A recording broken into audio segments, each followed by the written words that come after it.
안녕하세요, 미제과 수면입니다. 이번엔 토끼 제작 마무리를 해보려 합니다. 예상한 것보단 조금 늦었네요. 이 도구는 MRS란 도구입니다.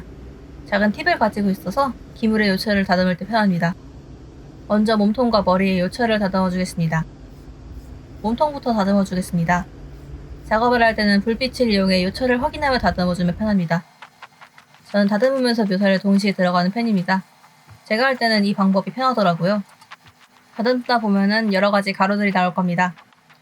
나머지 가루들은 살살 털어줍시다. 기물에 계속해서 붙어있으면 완성도가 낮아질 가능성이 높습니다. 기물의 안쪽까지 확인해준다면 몸통 부분이 끝난 겁니다. 이제 머리 부분을 다듬어 줍시다. 뒤쪽은 갈라질 염려가 있어 힘 조절에 주의해줘야 합니다. 자칫하면 갈라지는 부위이기 때문에 손가락으로 잡아주며 다듬어 주었습니다. 이렇게 다듬어도 갈라질 건 갈라집니다. 지금은 전 모르지만요. 얼굴의 표면도 같이 다듬어 줍시다. 동그랗게 만들어야 하는 부분이라 세세하게 만져줘야 합니다. 특히 이번 조형은 맨들맨들한 조형이기 때문에 더욱더 주의해주면서 작업해주고 있습니다. 얼굴 표면이 깔끔해졌습니다. 맨들맨들하네요. 몸통도 대충 완성이 되었습니다. 다리에 사인도 야무지게 새겨봤습니다. 마무리가 되었네요. 한 번 더 확인해주고 이제 선 단계로 넘어가 봅시다. 화면에 보이는 세 가지 색을 사용해줄 겁니다. 빨강, 하늘, 검정 이 세 가지면 충분히 표현이 가능합니다. 굳은 색케이블과 평부 두 가지를 사용해 줄 겁니다. 기물 위에 스케치를 하기 전에 준비할 것이 하나 필요합니다. 바로 날카로운 연필입니다. 날카로운 연필을 위해서 갈고 닦은 연필깎이 실력을 뽐내보았습니다. 날카롭네요. 이제 진행해봅시다. 중앙선을 먼저 그려줄 겁니다. 중앙선을 그어줄 때는 하나씩 차근차근 그려줘야 합니다. 가장 기초가 되는 선이기 때문입니다. 중앙선이 삐뚤어지면 전체가 다 삐뚤어지게 되니 주의해줍시다. 하지만 이 붙일 때부터 삐뚤어진 것은 되돌릴 수 없습니다. 저 아이는 그거 알까요? 모르겠죠. 아마 무의식적으로 이미 눈치를 챘을지 모르겠지만 이미 강은 건넌 상태입니다. 네, 다시 한다는 소리입니다. 고생은 화면 속의 전 녀석이 다 하니 상관없습니다. 스케치를 대충 마무리했습니다. 이제 선을 새겨 넣어줄 겁니다. 날카로운 도구를 가져와 하나씩 파줄 겁니다. 그 다음엔 검정색 물감으로 선을 채워 넣어줄 겁니다. 이 방법을 삼각김밥이라 합니다. 설명을 하니 눈이 다 만들어졌습니다. 이제 이 녀석을 가지고 작업을 해볼 겁니다. 아직은 덜 마른 기물이기 때문에 조심히 놓아줄 겁니다. 이제 검정색 물감을 준비해 줍시다. 시작해볼까요? 손에 쥐고 톡톡톡 두드려 줍니다.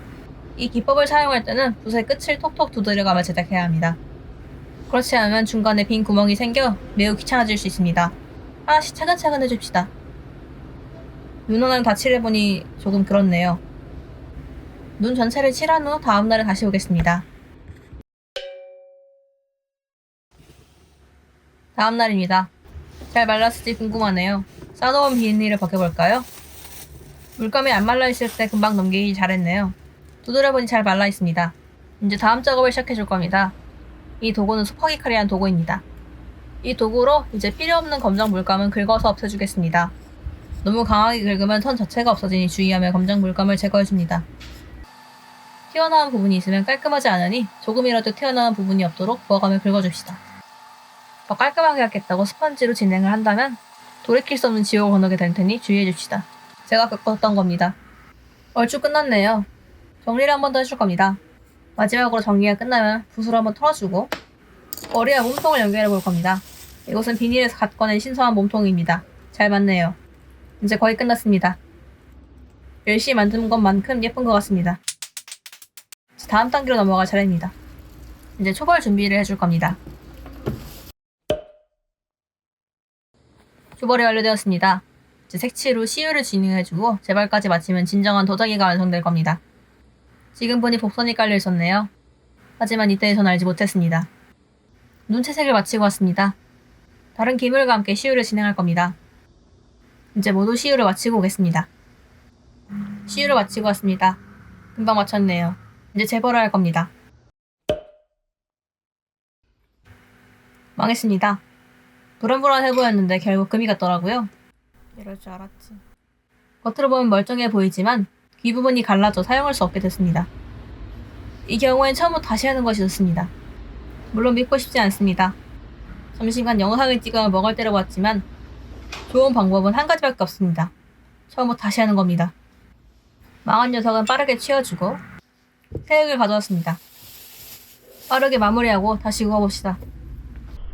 이번에는 시유하지 않은 기물도 만들어 제작해보기로 했습니다. 어떤 결과가 나올지 궁금하네요. 하나 더 만들기 위해 머리를 총 2개 제작하고 몸통을 하나 더 만들기를 결정했습니다. 실제로 만들 때 3일 이상 걸렸습니다. 4시간. 이제 머리 손가락이 굉장히 저립니다. 조금 더 말랑한 상태에서 붙이면 어떨까 하는 생각에 빨리 만들어봤습니다. 잘 붙었습니다. 이제 초벌을 진행해보겠습니다. 무시는 물 건너갔습니다. 깨져있더라고요. 제가 가마에서 빼낸 것이 아니라 이유는 모르겠네요. 그래도 하나라도 살아남아 다행입니다. 살아남은 녀석을 색치로 시유해줄 겁니다. 이 김에 부족했던 부분을 보완해줄 겁니다. 색칠이 끝났습니다. 이제 시유를 진행해줄 겁니다. 이번에도 손시유를 진행을 해줄 겁니다. 바닥에 없는 작은 기물들은 손시유로 하는 게 제일 편합니다. 기물을 유약에 너무 오랜 시간 동안 담그면 유약이 두꺼워져 흘러내릴 가능성이 있습니다. 불안한 경우엔 시편을 이용해주면 안전합니다. 유약이 묻은 기물을 빙글빙글 돌려 말려줍니다. 시유 후 완전히 마르면 색을 칠한 부분이 하얀색으로 보일 겁니다. 조심히 자리에 놓아줍시다. 이제 다 되었네요. 기물을 한번 정리해준 뒤에 가마에 넣고 오겠습니다. 맞지 않는 몸통까지 잘 만들어주면 완성입니다.